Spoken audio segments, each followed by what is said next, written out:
Good morning and welcome to another glimpse of growth with Dr. Dale. Somewhere along the way, we were taught that if we set boundaries at work, the risk at work or in relationships or anywhere, we risk being labeled uncooperative or she she don't go all the way.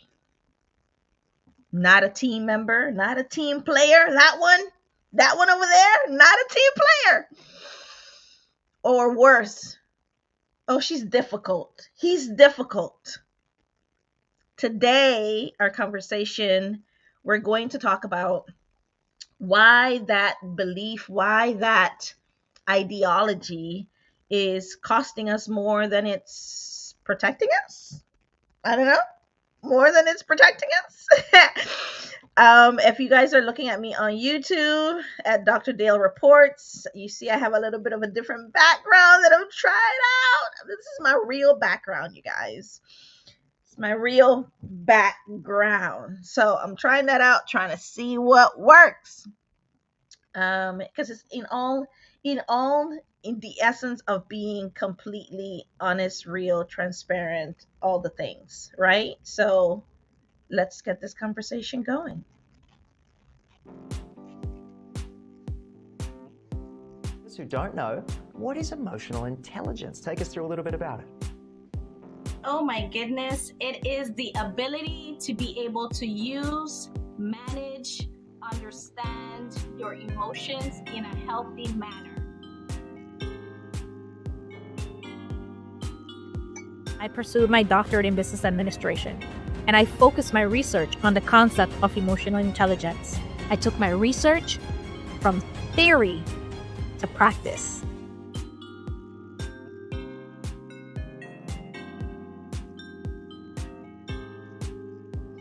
I'm gonna change that song, you guys.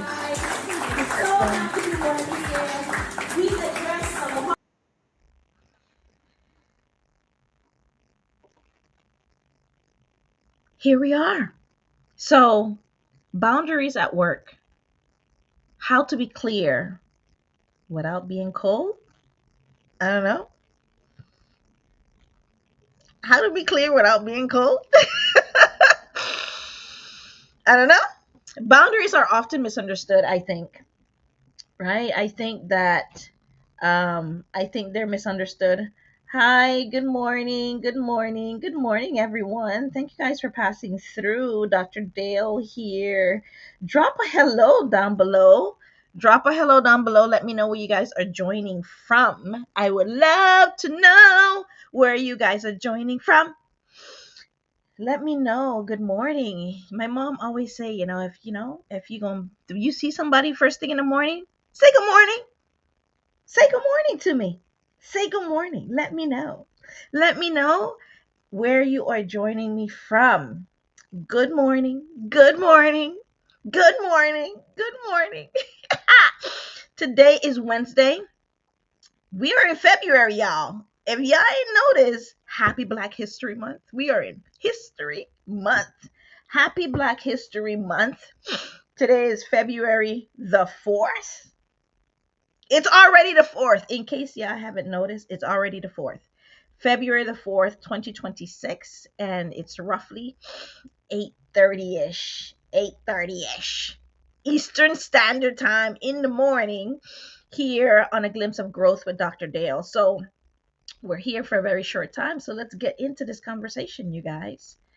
So, why is boundary sometimes misunderstood, right? I think sometimes it's misunderstood as, as walls, or, when you said that you're holding boundaries or you have your boundary set, it's kind of setting a tone of, you're saying no, and people think of no, and people think no means no, it's not a good thing. Why can't it be a good thing? If you're setting boundaries for yourself, why can't it be a good thing? I mean, I don't know. You tell me. I think it can be a good thing, right? When you set boundaries for yourself. This conversation is kind of reframing a little bit them reframing those boundaries as tools for trust, for clarity, for sustainability. Good morning, Fifi. Good morning, Lily. Good morning. Thank you guys for passing through. Just say good morning to me. Let me know that where you guys are joining from. Why unclear boundaries tend to create resentment and burnout, right? It's important. The difference between boundaries and disengagement. When you're at work and you're doing your thing and you're like, oh, I'm gonna leave from 9 to 5. Should there be a time where you decide, I'm gonna stay until 5:30 instead of 5? Maybe, maybe not. Maybe you're starting to hold yourself, but yeah, start and put some boundaries in place. I think I was talking to somebody online yesterday, and she said it's so hard, and it's true because I've been there. Good morning, Shy Global. Can you join me? Can you join me? What you doing? What you doing this morning? You know I'm here every Wednesday, 8:30 a.m. Eastern Standard Time. You know I'm here. If you can join me, let me know. Good morning. Boost 93, VL Blog, good morning. Thank you guys. DJTC, good morning. And she's like, give me 10 minutes. Okay, sure. Okay, awesome. So this person that I was talking to, she said it is so hard to when you're at work and you're just giving your all, and to have like a cutoff time because you are such a giver and you want to make sure you do an awesome job, and you're giving. um she was like, it's just so hard to like have a cutoff time or cut off yourself from doing too much, because and for someone to say that is because they are naturally, they go all the way with what they do, or they don't go at all. And I know those kinds of people because I am those kinds of people. I've been there and I know exactly what she's talking about. You know what I mean? I know exactly what she's talking about. That it's hard for you to just go, I'm not going to give them my all. Some people can do that, and that's great. Some people can't. So it's going to take them, practice to kind of slowly start. Where it happened for me is that when I saw that, when I see complete disrespect or complete foolery and really don't care about me, I kind of that kind of wakes me up. Hattie Watson, good morning. Hattie Watson 87, good morning. That's when it kind of woke me up, and I decided, you know what? And it was hard. It was a changing of my mind that not everybody, that you, just because you are giving all of your time and all of your energy and you're investing all of it into this workplace or this manager or this department or whatever, into this relationship, just because you're giving your all does not mean everybody else is. And just because you are giving your all does not mean that everybody else care. And just because you are giving your all does not mean that everybody else is on board. Like it took a long time and a conditioning of my mind. Like I mean, it took a long time for me to like break that up and see that that they are people out there that really and truly don't care. Don't care that you are giving your all. Kiki, they don't care. And then if they do care, they say, of course you're supposed to. That's why I'm paying you. Yeah, you're paying me to be here from 9 to 5, and you're paying me to complete this project. You're not paying me to pick up the phone after 5 o'clock. It's a nice thing to do. Years. Yeah, years. I think I've been in the workplace, I don't know, 20 years, 25 years. I don't even know. Stop counting, you guys. But I know not until the last, I don't know, 5, 7 years is when I started to kind of really see what the workplace is all about and how things really work, and that people, there are people out there that really don't care, and you got to be okay with that, and you can't force people, right? All of the managers, and God bless the managers that are great managers. Have you had a great manager? Have you ever had like an ideal, amazing manager that invested? I was talking to somebody else online, and they were like talking about this manager that really took their time with them, that really took their time to explain things. They took their time to kind of give them pointers on how to do a presentation. They give them that talk to them when it was time to like correct them. They kind of like brought them in and really coached them and really took them under their wings. Like God bless the managers out there, you know what I mean?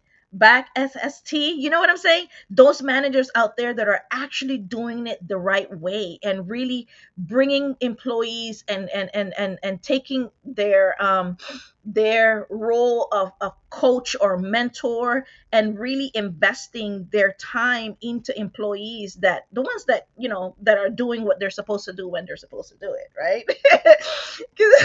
And even I was talking to somebody else, and as you guys can see, I talk to a lot of people. I mean, this I was talking to somebody else, and she was talking about this other employee that wasn't doing performing very well. And so this manager was having a hard time on how to this employee that wasn't doing well was kind of being toxic towards all of the other employees that were doing well. So this person was a gossiper, this person was a manipulator, this person was outing people, like all of these things that people are out here in doing, right? Angelica, good morning. And I think that sometimes that manager, yes, she would have a hard time, because this is her nice group of people that manager has honed, and they're doing their job, and they're showing up, and they're giving their all, and all of the things, right? And then at the same time, that manager has to make sure that those employees are like, they have healthy boundaries in place, because that manager is doing it right. You know, you got managers out there that are doing it right, Amanda Morris. They're doing it right, and then you have you bring this other employee in that necessarily doesn't get it right. And then on top of that, they're challenging you and they're pushing you to the max and all of the things. Right? So how do you contend with, like, what do you do in those kinds of situations? This manager was honest. She was transparent. She was coaching this person. She was trying to help this person and let them see that what they were doing, like, this manager showed up all the way, and even making sure that they held boundaries. Like, one time for the managers out there doing it right. One time for the managers out there doing it right. Because I know sometimes we focus a lot on the negative managers, the ones that are not doing what they're supposed to do. But I want to make sure I shout you out for the ones out there, for the ones out there doing it right, doing it right. So this manager made sure that those employees had boundaries, right? And the difference between boundaries and disengagement was, those employees, yeah, they checked out at 5 o'clock, but this manager was, when 911s happened, or she had an asked question for something, those employees picked up the phone after 5 and said, yeah, yeah, yeah, it's not over there, it's here in this file. Freckles, they actually they picked up. And so they had healthy boundaries, but they were also able to be helpful when she needed it, because it didn't happen all the time. You know what I mean? It didn't happen all the time. So what happens when leaders model these healthy boundaries? They're more assertive. They have emotional expression, and then they have empathy. I think I was looking at, what is the CEO of the story of the CEO of Microsoft, Satya Nadella. Hopefully I'm saying his name right. Hopefully. Hopefully. And when he had first joined, when he first got appointed in Microsoft, Satya Nadella, back in, I think it was 2014, one of the first cultural shift he made was redefining boundaries around leadership behavior. Shelly, Shar, good morning. Welcome to A Glimpse of Growth. Thank you for joining. Microsoft had a reputation back in the day for internal competition and burnout. A lot of burnout. And when Nadella got in there, the CEO, he didn't remove the accountability part, right? Because that's where all the internal competition, the internal healthy competition, right? There's toxic competition, and then there's healthy competition. We want to stay on the healthy side of competition. Angela Grant, good morning. Lala, good morning. Thank you for joining. Welcome to A Glimpse of Growth. Shoot me down below where you guys are joining from. Tell me good morning. It's good morning here in Florida. I'm in Florida. So it's morning over here. And so we're talking about burnout in the workplace or in relationships or in life. And this conversation can go on probably forever. This conversation probably can go on forever because burnout is a real thing. And the thing about it is that, and I keep on, it baffles me that people and managers and environments don't get this burnout. You're not going to see it coming. You're not going to see it coming. When burnout comes for you, you're not going to see it coming. The question is, when it comes, what are you going to do?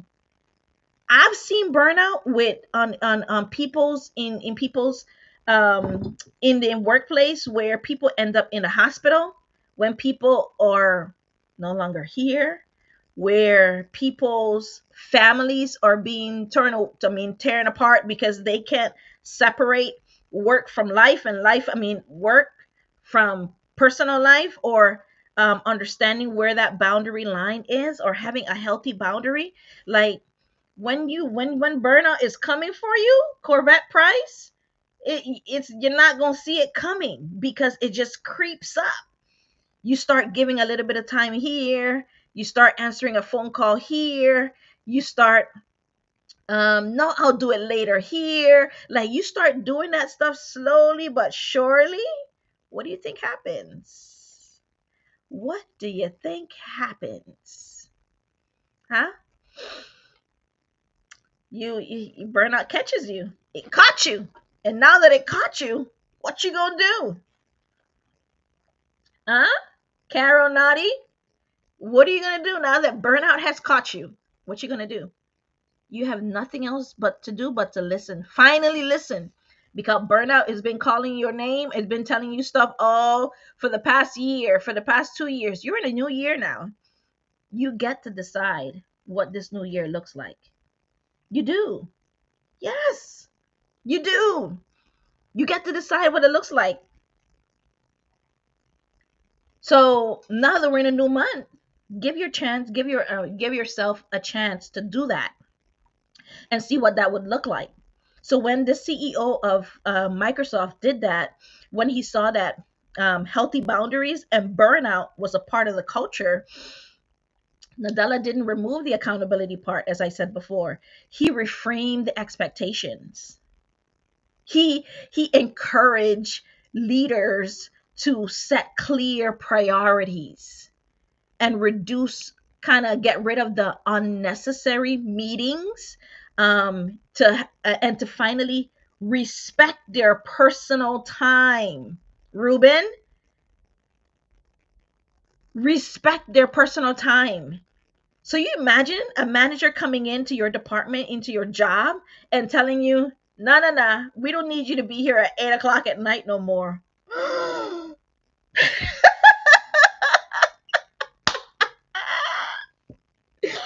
You imagine a manager coming into the workplace and telling you that? Oh, I love him. Oh, I love her. Ricky Pitts, 25. Zenab. You imagine a manager coming into your workplace and telling you, I don't need you to be here at 8, 9 o'clock no more. I need you to go home. And they're standing there at the desk waiting for you to go home. I love them. I love you. Right? I used to be at so many jobs. I used to be at so many jobs past the time I needed to be there. So many times I needed to be there. Shy, you can join now. Let me see if I can bring you up. You guys gonna give me a chance to kind of get Shailene up in here. Nancy Stevens, good morning. Bonnie Fliss, good morning. Good morning. Can I do this? You guys, Tickety Tot and me we're at a battle. We're at a battle. Charlene, I think you did it. You kind of requested yourself to kind of come up. I can't figure out how to do it. You guys, I can't figure out how to do it. Um yeah, precious speech. Alicia Williams, good morning. So when Satya Nadella did that, the result was explosive. Employees felt trusted. Employees felt that they were no longer micromanaged. You know what I mean? Like precious speech, Peach, like they felt like, he gets me. She gets me. She's telling. I mean, I'm not talking about leave me alone. I'm not talking. Oh, there you go. I think I see it. Shy. I think I see you. Shailene, are you there? Unless this morning, so it's just this is my fluffy face in the morning until. We're on TikTok over here, you guys. So I'm in all the places. All the places, you guys. Shailene, so you've been listening to the conversation. Like, have you had a really good manager? That's what I was asking. Like, actually, okay, I want to say that I was listening, and actually, I became the really good manager because I had all the horrible bosses. And it takes going through the pain and the disrespect to then be like, yo, I can't be like this devil. You know what I'm saying? God take the wheel. So. I love that you said that. Ooh, the question is now. Thank you for that. Yeah, that's literally what happened. It's like kind of remembering the information gating that happens between managers or other coworkers, where like, hey, I'm gonna train you, but I'm only gonna give you about 75%, and then you gotta figure the rest out. Yeah. So you think you're getting like, and the part is that then you start getting judged by the same people that didn't offer you all the information up front. Yeah, because they're like, oh, yeah, who do you think you are? Like, you just came here. Like, all of these extra things. What I used to get was gaslighting a lot. Well, I told you what to do, and I said, well, you missed out 8 steps. You feel me? Like, yeah. Like, how am I know to expect those other 8 steps when that was never introduced to me? And a person can have common sense to a certain level, but then there's stuff that I'll never know. Like, for example, I remember I got this huge account when I was working for a huge shipping company. I ain't trying to get nobody sued over here. Yeah. You know what I'm saying? A huge shipping company, right? So, one of the containers didn't get booked because we're missing the consignee information. Now, they wanted to blame this off on me, and I said, hold up. Let's think logical. But were you the manager, or you were a peer employee? I was an employee. Okay, got it. You know what I mean? Yeah. So it was like, let's blame that this container didn't leave the vessel on Shailene, right? But then the common sense is real here. I was like, I can have all the resources in the world to move the cargo, but if you don't give me the deliver to address, how can I make this happen? Where is it going? You know what I'm saying? So I had to shut it down real quick right there. They were like, they looked at Exactly. So this is the reason why this container has not moved thus far. I've asked it from upper management. I asked the clients. I asked coworkers. Nobody's giving me this information. And it was something so simple where I could have found the data within our internal records in the system, but no one showed me how to get that information because it was a continuous client that's shipped to the same place every single time. Yeah. And because no one jumped in, right, to give me the info, then that happened. And so they try to blame it on you. They try to blame it on me. No, don't let them blame that on you. Everybody, if you're out there in these streets and you're getting stuff blamed on you because you're trying to have some clear boundaries, yeah. Okay. Well, try to jump in again, whoever that was. No, it's okay. It's okay. Brenda, Willie52, good morning. Welcome in. Thank you guys for stopping by and welcome to A Glimpse of Growth with Dr. Dale. I'm here every Wednesday, you guys. Every Wednesday, we're talking about workplace stuff. We're talking about employees, about, HR experience, emotional intelligence, how to deal with all of this stuff. I believe that boundaries improve performance of instead of improve performance, not weaken it. I believe that, and boundaries not only in work but also in relationships, also in life. You know what I mean? No, agree. And then I want to take that little back to what you said when we were talking about coworkers, just basically being burnt out, and what does that really look like? And then, well, to me, if you're burnt out, bro, that's the opportunity to jump on what you really want, because everything else is failing. Like at this point, you ain't like this is I say this should be the little push. Like if you ever wanted to be a painter, a craftsman, a salesperson, a singer, a belly dancer. Exactly. This is the opportunity to say, yo, I'm because you can have an amazing job. Yeah. You can have a top executive job. You can have, who knows, whatever, and be burnt the F out, and then just can't compute anymore. And then that's when you have to really say, you know what, let me quit. And I know that sounds scary, but when you decide to quit, that's when you put a fire up under your ass to move to get to the next level. Now, and it's okay. So my question that I'm asking is, to Charlene's point, who benefits when you don't set boundaries, and who pays the price? So I want to say the company pays the price, because the turnaround time. Do that, Charlene. Charlene, we ain't gonna be here all day. We got about 10 more minutes, and we are out of here. Right? Okay. You yourself know you're unhappy, right?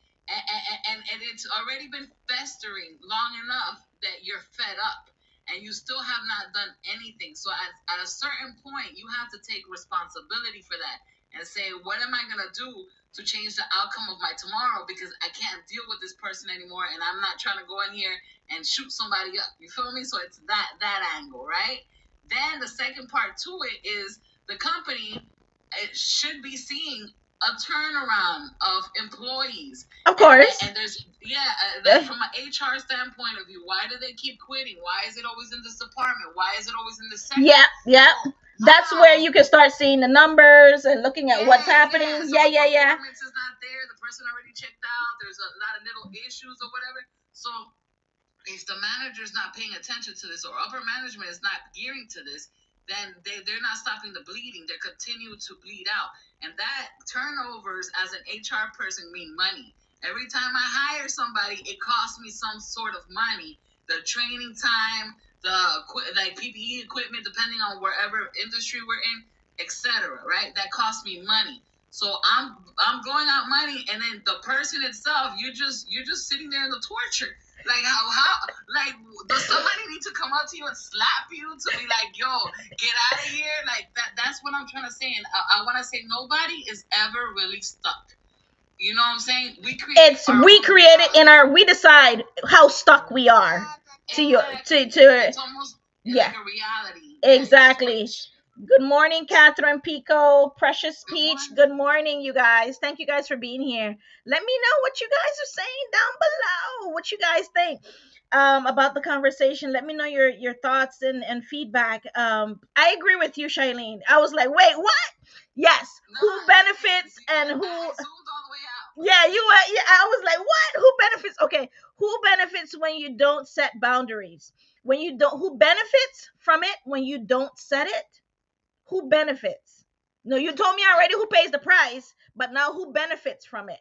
when you When don't. you said it, you benefit from it because now you're saying, I'm not gonna allow you to cross this line. You feel me? And then whatever that looks like to the individual, whether it's a relationship or work, X, Y, and Z. I think everybody subconsciously has their own boundary, and that reflects itself in many different ways. You feel me? It's They not something should. They should. For me, yeah. I realized that a boundary line was crossed when I one of my very first jobs that I was working at in I was front desk, and I was answering the phones, and I had sent a phone call to another manager, and that manager missed the phone call, and they came over to the front desk, and they started a spree of Oh my words, god. yelling, and all the things because they missed that phone call. And and in me, in myself, I am not taught to, disrespect and give that kind of same energy back. So Yeah. in myself, I felt it, and you start feeling stuff in your body, like either your hands start sweating, or your stomach feels upset, or you feel, or you want to cry. So when she was yelling, not she, not she he when he was yelling, that's I wanted all those things started happening to me, and I didn't know at that point in time. I thought it was. I'm like, man, you shouldn't have messed up, Dale. Like, you really got that wrong. What's wrong with you? And I was just beating myself up in my head.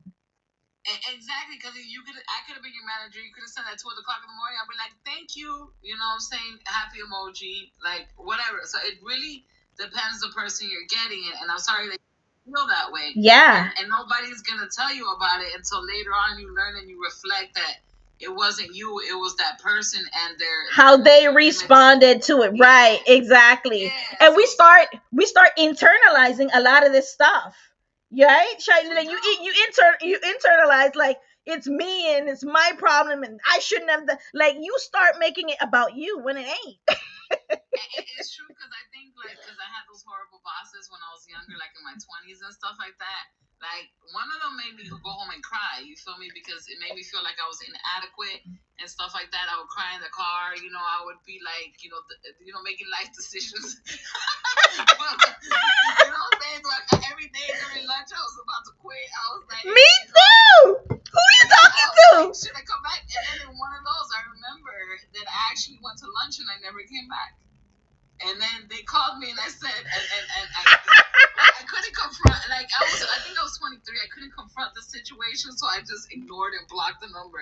And then I remember like about a month and a half later receiving my final check, and I said, bueno, you know what I'm saying? I'm done. I'm Boundaries done. aren't walls, you guys. They are leadership clarity. Boundaries, when leaders model them, the team don't disengage, they stabilize. And boundary starts with you. You have to exemplify, as the leader, what you Yeah. want your employees to do, right? Because if you're the manager, and I said this, I think I was like a couple years ago, I was with this manager, and we both stayed late. And to be honest with you, I felt pressure to stay late because she was staying late. Yes, and then you create a habit where they expect you Exactly. to create the same thing. Like, okay, Exactly. I'm going through that something similar right now. You know what I'm saying? I have to tell you, see me, they want to keep me. Like I'm not a toy. You know what I'm saying? It's like Yeah, I had to yeah, cut that. I had to cut it off, and I realized slowly but surely that this, and it came it was like, it was past 9 o'clock, and I was like, what am I doing here? And I started packing up my things, and I left because I was like, this is becoming too much of a habit. And husband would text me and call me. He's like, what are you doing? Like, it's 9, 10 o'clock. Come home. And I was like, no, I gotta do this and I gotta do that. oh Oh yeah, that's my horrible. gosh. If that's No, you right now, stop doing it. no, Stop it's not me. stop doing it. Like, have some boundaries like, if your job is from 9 to 5, start, and you've been staying 9 to 10 every single day, start slowly. Start, from 9 to 8, 9 to 7, to kind of You know wheel what they can yourself say, off. and I think that this is the okay. I think we should do a whole another episode on this, right? Yeah. it's the same topics we're talking about now, but put that into a mom and pop organization. Oh yeah, where, it fits everywhere. Well, no, think about it. Like just recently, like I had a client, right, and their operations is runs like a dictatorship because of the way they see things, right? So that's being reflected off their selective upper management, and then it's trickling down to all the way down to the person who cleans. So they could feel the whole entire just you can't speak, you can't talk, you can't socialize throughout the whole entire environment, which is making it extremely toxic.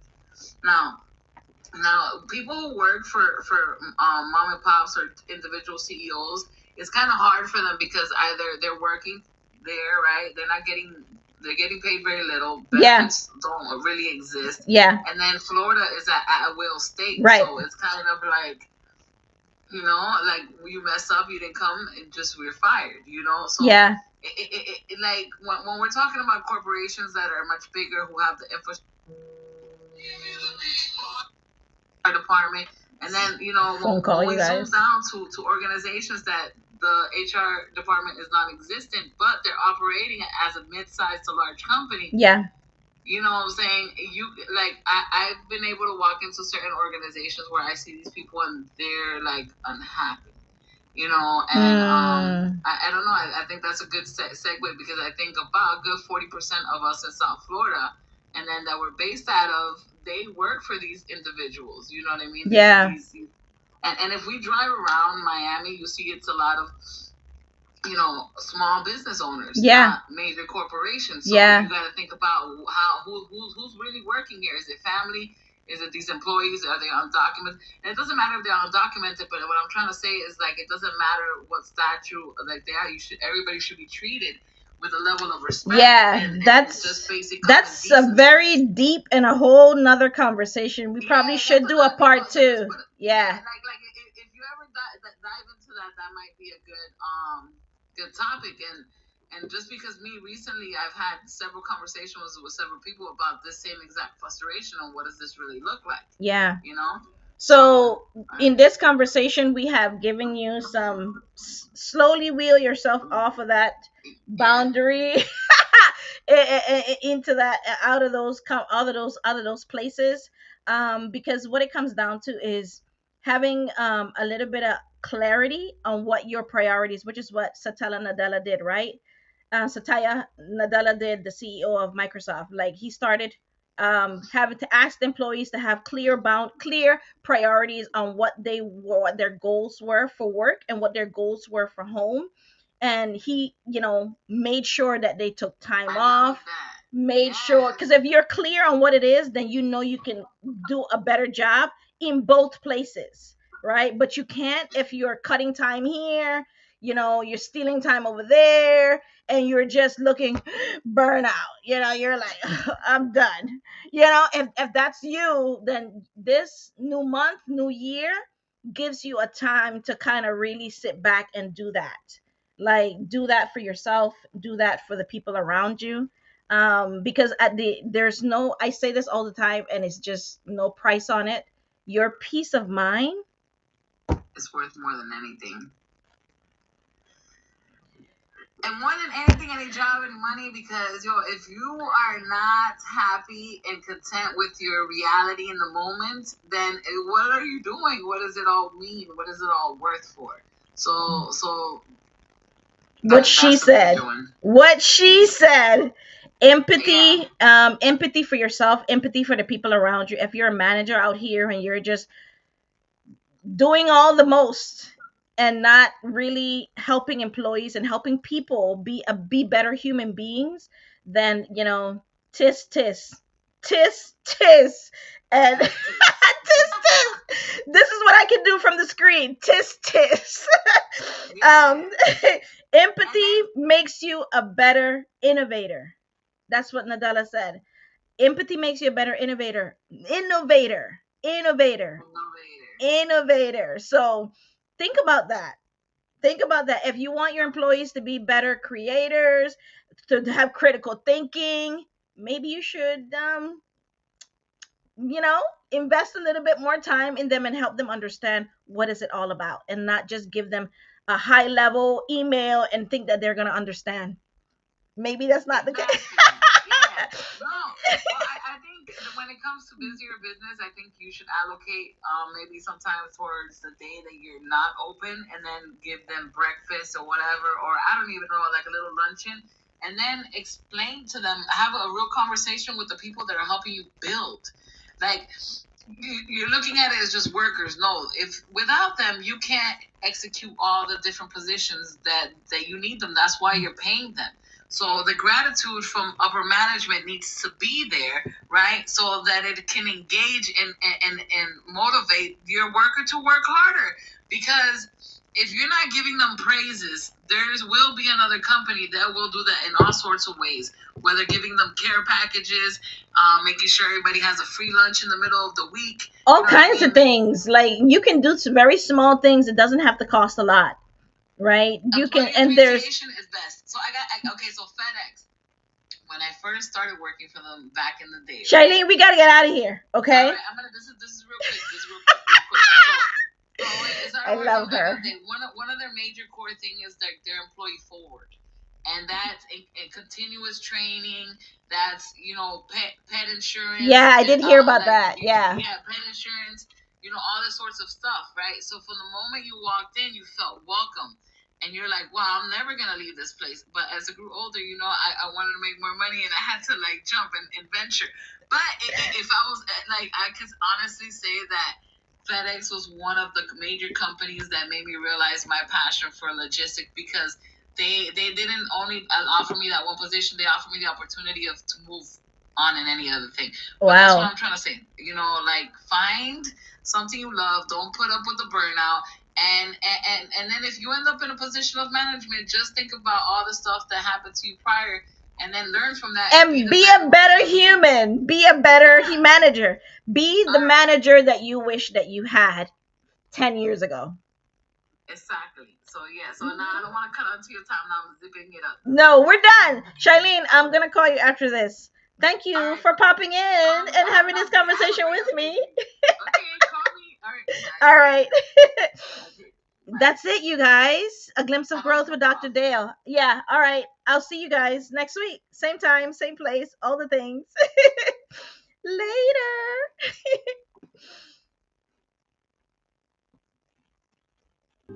Thank you for being here and supporting this channel.